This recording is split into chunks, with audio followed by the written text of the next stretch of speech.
If you've seen more than a couple videos about the original Half-Life, you've probably noticed a pretty glaring inconsistency in the models. Many feature a more simplistic set of characters and weapons that fit the style of this 90s game perfectly, while others render these entities at a higher fidelity, using models that not only raise the poly count, but alter a lot of details and sometimes swap out different designs altogether. Sometimes Gordon is holding the iconic, patriotic Glock 17, while other times you may see a Beretta M9 in his hands instead. Why is that? Where did this bizarre split come from? Which one is better? What should you have in your game? And what about the secret third and fourth sets of models? All this and more on today's episode of Cascade.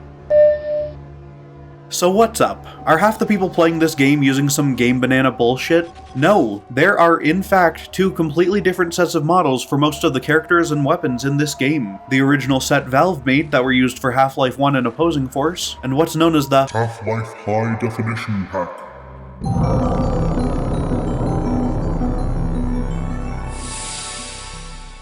which replaces most of the enemy and weapon models with new ones made by Gearbox, and initially released with Blue Shift on the PC. Despite being made for Blue Shift, they still bothered to go back and update many Half-Life 1 exclusive enemies and weapons, but curiously did not do the same for Opposing Force. Could there be a secret hidden reason for that later on in the video? I guess you'll just have to keep watching and find out. They were later added to the Steam version sometime around 2005, and apparently in 2013, they were briefly set as the only usable models in the game, before a checkbox was added to switch between them in the settings, with the HD model set as the default option. This only changed very recently with the 25th anniversary update, which made Valve's original models the default option due to popular demand. That means that for around 10 full years of this game's 25-year existence, HD models were set as the default way to experience the 3 Gold Source Half-Life games on Steam, alongside a 4:3 aspect ratio and terrible brightness settings. That's all been fixed, and these days, any new player can grab these games, load them up without changing a thing, and still get a great experience with modern standards, an exceedingly rare way for games this old to operate on modern hardware. And you know what? This whole thing confused me a ton back in the day. I swear to God, when I got these games again on Steam and booted them up, I thought I was going fucking crazy. But I am not crazy! I am not crazy. I know he swapped those models. I knew it was an MP5. One after an MP4, as if I could ever make such a mistake. Never. Never! I just couldn't prove it. He covered his tracks, he got that idiot on the Steam version to lie for him. You think this is something? You think this is bad? This chicanery? He's done worse. That USB! Are you telling me that a man just happens to leave trade secrets and illegal porn in medieval times? No! He orchestrated it! Randy! He defecated on Duke Nukem! And I trusted him! And I shouldn't have. I took him into my own library! What was I thinking? He'll never change. He'll never change. Ever since I was 9, always the same. Couldn't keep his hands out of the Colonial Marines budget. But not our Randy. Couldn't be precious Randy. Stealing them blind. And he gets to be a CEO? What a sick joke! So what's the issue? Why do people like me hate these new models so passionately? It comes down to a couple factors. First off, and this is kind of a minor one, but a few of the weapons are changed entirely. The Glock and MP5 are replaced by a Beretta M9 and some kind of M4 or M16 type of assault rifle. I'm not sure what exactly it is because sources disagree and I can't tell these guns apart well enough to match them to this model that probably isn't a perfect recreation of any gun anyway. This presents a problem, as while the Glock, MP5, and Beretta are all chambered with regular 9mm rounds, the rifles use some sort of NATO round, and that means that the feature where the pistol and SMG both pull from the same ammo pool just doesn't make sense with the HD model pack. Oh, also, the machine gun and the shotgun both got new sounds that clearly peak the hell out of the mic whenever they were recorded, and they're constantly played back so fucking loudly you can't even hear the rest. And now a quick note from the editor. Okay, so this is like a last minute addition here, but I've been having this issue the whole time I've been editing this video, okay? Sometimes when I've brought a clip into Premiere Pro, it'll be desynced by like a couple frames, you know, just not terribly, but just enough to just bother the hell out of me, okay? And this doesn't happen when you like play it back in Windows Movie Viewer, whatever it's called. So I've been wondering what the hell's going on. And it turns out, because I've got this clip where I compare the models, right? The HD models to the SD models, and I play it here. Watch this, okay? See, the audio's like, it's like synced fine, right? Yeah.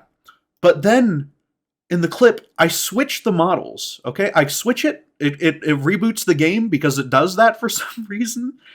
And then when I come back in, okay, this is gonna shock you. Look at this.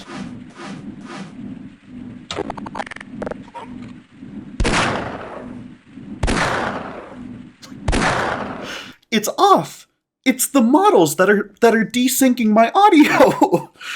I cannot believe this. I've never seen anything like this happen with Premiere Pro, where with any game, with anything.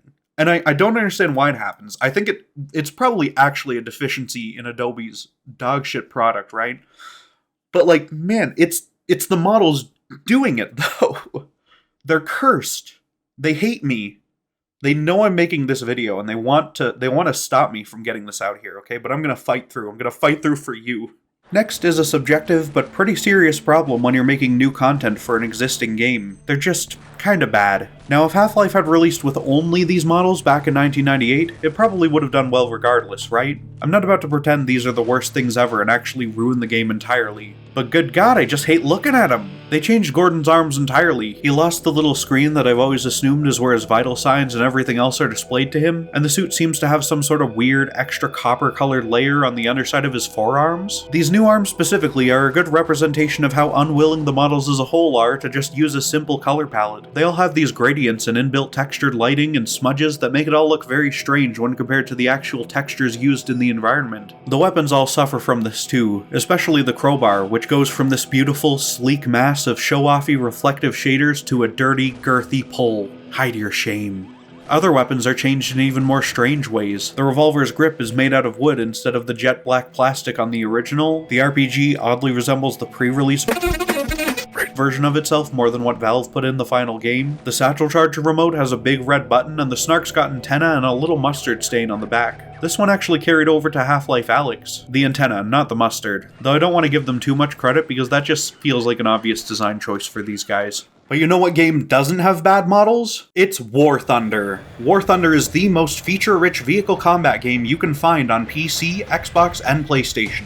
In it, you take command of over 2,500 tanks, planes, helicopters, and ships from 10 different major nations. Everything from the old biplanes and armored vehicles of the 1920s to the most powerful and sophisticated planes and tanks of the modern day. Running on the heavily optimized Dagor engine, you'll be running this baby without lag at high frame rates even on lower-end PCs, without compromising the realistic graphics used to render these detailed vehicles in an immersive world that places you at the helm of the most powerful war machines of our time. But for me personally, what brings it all together is the gameplay. 3 distinct modes allow you to play in the way that best suits you. Arcade mode will give you fast-paced fun and simplified physics reminiscent of the classics, while the simulator mode is there to challenge players who want the full struggle that using these machines would offer. Then the realistic mode straddles the line perfectly between intensity and authenticity, making it my favorite of the 3. And all you need to play them is your mouse and keyboard or a gamepad. Join over 70 million people across the globe in breathtaking PvP battles and an unmatched wealth of content.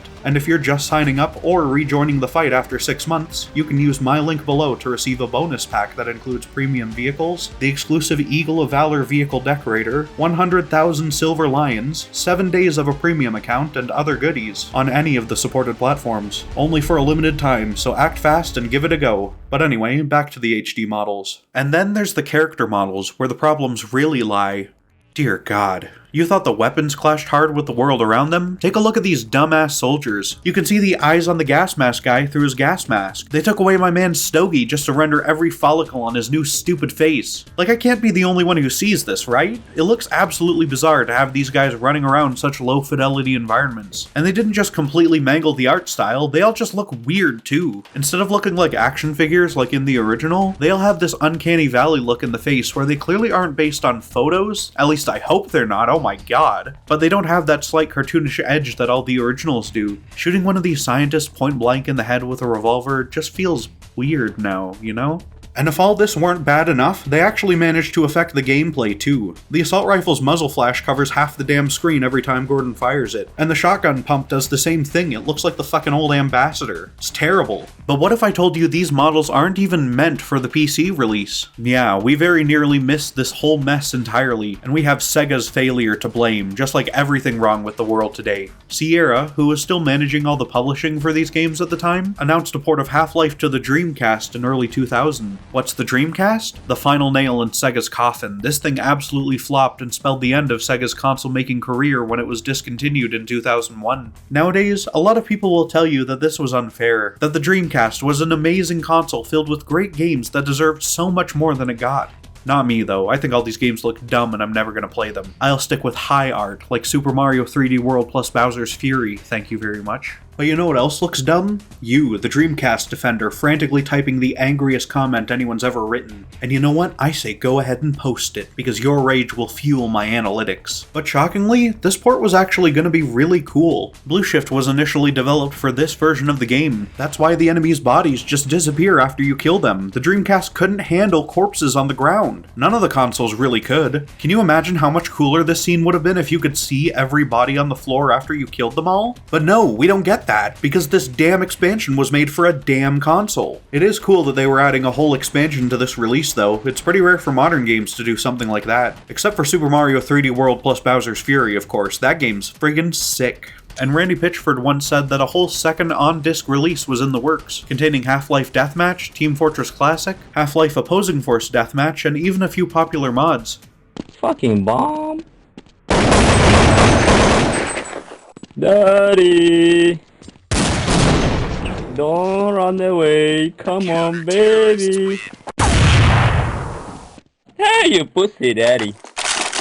Of course, none of this came to pass, and instead the game leaked back in 2003. Not as part of the big Half-Life 2 and Source Engine leak, just on its own a few months earlier. It's a real consistent problem that Valve seems to have. Case in point, other versions have leaked in the years since with minor differences, but the initial build, 1672, is the latest we have access to, and it's almost entirely done. And inside this lost Dreamcast port, we find early HD models. I guess by 2001, someone deemed the original models too damn crusty for the crusty-ass Dreamcast, and that's not too surprising. This was about a year before the Resident Evil remake, a couple more before Twin Snakes. These companies were taking advantage of the upgraded hardware to really push the visuals away from the still stylized visuals of the early 3D era, and toward these more disgusting styles that age a lot worse in my opinion. So of course, Half-Life under Sierra and Gearbox's guidance had to do the same. But the weird thing here is that the Dreamcast models aren't just the same as the HD ones on PC. In a lot of cases, they look entirely different, and somehow uglier than both. Like, good god, what is going on with this Vortigaunt? Why is the Hound Eye all spiky? And the scientists, well, okay, they're pretty much just the HD pack ones, but look at Gordon!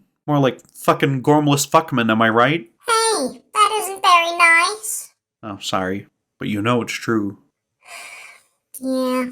Even weirder, for some of the models, they didn't even change the actual models themselves, at least not in any major way. Instead, they just gave them weird-looking new textures, like this blue-ass bull squid or slightly tweaked headcrab. It's just strange. There's one model in here I really like though. The new zombie is really cool. I like that it's more faithful to the original and doesn't add any weird green spots like the HD version does. However, that's all I can praise here. Yeah, one model's okay, that's it. Because now that I've actually sat down and played this version, I can confidently say that it's the second worst form of Half-Life I've ever played, almost as bad as Source. And yeah, this is another diversion, but I'm just disgusted. When I was shitting on the Dreamcast earlier, I actually hadn't even thought about how its design might affect its games, because I had never played anything on it at all. But if you take a look at this disaster of a controller, you might notice that it's actually gunning for the spot of the worst controller any company has ever made for video games, only beaten out by things like the keypads on the 5200 and the CDI Spoon. This is because it has one analog stick, and that was bad enough on the N64, but this thing released a whole year after the DualShock, okay? It was beyond the pale by then. And you can't exactly play first-person shooters properly on one analog stick, because that means you have to heavily compromise either movement or the camera control. I'm using a DualSense since that's the best USB controller I own, but I opted not to change any of the bindings the emulator I'm using gave me, and they all map as accurately as possible to their equivalents on the original controller. On Half-Life, the default controls controls place the camera on the stick and movement on the 4 face buttons, which is diabolical. You have to look around with your left hand, which is just totally backward. I barely play these things on controller to begin with because it usually sucks, and switching around doesn't help with what little muscle memory I have. But it gets worse. The D-pad is where a lot of important actions lie. Stuff like the use key, jump, and crouch are on there along with the flashlight, which are all jank but still doable. But you'll notice that we're running low on buttons, so with the fire on the right trigger and the pause button on the pause button, that leaves only the left trigger. This is mapped to a control shift, like a function key on a keyboard or something, which changes what the D-pad does, allowing you to reload, switch weapons, or walk slowly. It all comes together to make this a fucking nightmare to play. Even if you were to get used to it, the whole scheme is so damn clumsy that it just isn't possible to get into the game and enjoy it. And that's on top of it running like trash with weird sound issues. Though even if those were ironed out before launch, this would have been a terrible way to play the game, and I'm glad it didn't get to ruin people's perception of the series. I'm still not gonna play Sonic Adventure either. But anyway, once it became clear that the Dreamcast was dead in the water, this entire port was cancelled within the same month it was supposed to release. So instead, Sierra decided to release Blue Shift and the HD model pack on PC to recoup the development costs and get the stuff out to the world in some form. And this chicanery with the Dreamcast port explains why they never bothered to go back and change the Opposing Force models. There was never any super serious plan to bring Opposing Force to a home console, so they just never even got an excuse to change the models there. I'm not actually sure if there was ever a way to get any HD models into Opposing Force until the Steam release. However, this also brings up a bit of a dilemma. Unlike the first two games, Blue Shift was designed from the ground up to use the higher definition models. A lot of the textures in the environment just seem to fit better with it, and frankly, I think the whole expansion just looks off without the HD model pack enabled. When you meet with Dr. Rosenberg especially, seeing his head just kind of plastered onto the low definition body is disturbing. Definitely the scariest bit of body horror this series has ever had. So personally, whenever I'm recording for a video, I usually put the HD models on for Blue Shift in particular. My biggest objection with them outside of thinking they look bad is how they alter the artistic vision of the game. But for Blue Shift, this is the vision. But that's still not where it ends, because while they were developing the Dreamcast port, Gearbox was also hard at work on the PS2 port, which eventually did release, after a few more months of development with even better hardware to take advantage of. What does this get us? The wackest shit I've ever seen. This one actually flips the differences on their head. Rather than having weird, inconsistent aliens that don't match the HD models with near-identical human NPCs, we have aliens with minor texture differences and absolutely mangled humans. What the fuck am I looking at here, man? Look at this freak using his damn fully modeled hands and fingers to click-clack on a painted-on keyboard that can neither click nor clack because it's a fucking texture. It's insane! Luther's over here with an even brickier head than he had before. Slick looks like he's about to cry. They gave Einstein a massive chin, and now Kleiner has the accursed ability to stare into your fucking soul. Can we censor that one too, please? Oh, thank fucking God. Thank God. Since the PS2 release, not a ton has happened with these models. I mean, that's the last release of Half-Life from before Steam, so wait a minute. What about Half-Life Source? Yeah, so if you want the absolute worst, most mangled, and shitty Half-Life experience possible, you can play the now delisted Half-Life Source by getting a copy of Deathmatch Source off of Steam and turning on the HD models here. Now they're not like a second weird art style has been shoved on top of an old game. They're like a third weird art style has been sandwiched between the original Half-Life and the updated Source Engine features. But if you look closely, you may notice that these aren't the same HD models. Why is that? Well, it's a funny story from user ChipSnapper on Reddit. You might know Half-Life Source. Well, today, I'll tell the story of how I made it worse. The story begins in 2013, as Valve begins porting the Half-Life 2 branch of Source to Steam Pipe. In their announcement, they linked to their GitHub issue tracker. Naturally, I wanted to help out any way I could. So I suggested to Valve's Alfred Reynolds that they implement the HD pack. After all, the Gold Source version had implemented that option in its Steam Pipe update. To make things a little easier, I linked to a fan-made port of the pack on Game Banana. Alfred asked no questions and immediately threw the thing into the beta branch of the game a few days later. The artist's name is in this single Steam announcement and nowhere else. This pack included a completely fan-made set of world textures. Half-Life Source came pre-installed with a Game Banana texture pack for a week until I told him. They pulled the world textures and left everything else. That was the end of the conversation for the HD pack. So where do we stand? Well, I can tell you that as of 2020, Half-Life Source is still using fan-made textures instead of the official Gearbox content. I installed it tonight, and that fan-made HEV ARM texture is still there, artist signature intact. In closing, Valve has been using Game Banana content for the last 7 years. So yeah, it turns out that Valve was on that Game Banana bullshit this whole time. This is the kind of thing that drastically changes how I view the world. It's a very humbling thing, you know? The people working on my favorite games, these artists atop glimmering golden towers, are still regular people at the end of the day. Alfred in particular was one of the big developers for Steam right from the start, so in all likelihood, he wasn't working at Valve as some massively nerdy Half-Life fan. And when a fucking GitHub request to put the fucking HD models on fucking Half-Life source comes in, I'm not sure any normal person with anything else to deal with in their life would be inclined to do much more than the simplest and easiest path like this. In fact, I find it pretty damn inspiring. Boss makes $1, I make a dime. That's why I put shitty misspelled Game Banana add-ons in the official build on company time. So, if I haven't made it clear, I hate these models. All of them, aside from a few Dreamcast models that probably just look cool because I've rarely ever seen them, are either at odds with the world they're meant to inhabit or flat out ugly no matter the context. I think making them the default option everyone gets was a deeply, deeply stupid decision back in 2013 that I suspect was only made because it would have been slightly harder to make it the other way around. And overall, I'm just glad they've been de-emphasized as hard as they have with the 25th anniversary update. But all that said, it's better to keep them this way than to leave them out of the game entirely. Some people actually prefer the HD models, and while the thought of sharing a water fountain with them makes me uncomfortable, they're still human beings like you or me, with voices that deserve to be heard. Giving people options in how they experience their game is only a bad thing when I actually have to see them exercise that right and promptly accuse them of being fake gamers. I think the way things are set up now is great. Not perfect, the correct icons for the HD weapons don't show up right now, but still great. Half-Life has truly never been in a better place than it is right now, and no matter how you play them, you're still playing one of the best games ever made. Unless you're playing Half-Life Source, then, well, you're playing something, but I'm not quite sure what. Thank you very much for watching. Big thanks to War Thunder for sponsoring this video. Again, sign up for the game using my link to receive your free bonus pack on PC, Xbox, or PlayStation. I honestly didn't know if I'd be a fan, but I tried it out for the sponsorship, and the game really is a ton of fun. You can also subscribe to my channel, drop me a like, and check out my other Half-Life videos if this is the sort of thing you want more of. It's been a bit since my last video, but that sort of gap is something I want to avoid as much as possible going forward. Then again, I've also just started a project that would lead to by far my biggest video yet, so yeah, that could take a little bit. Who knows? In any case, as always, I will see you up ahead.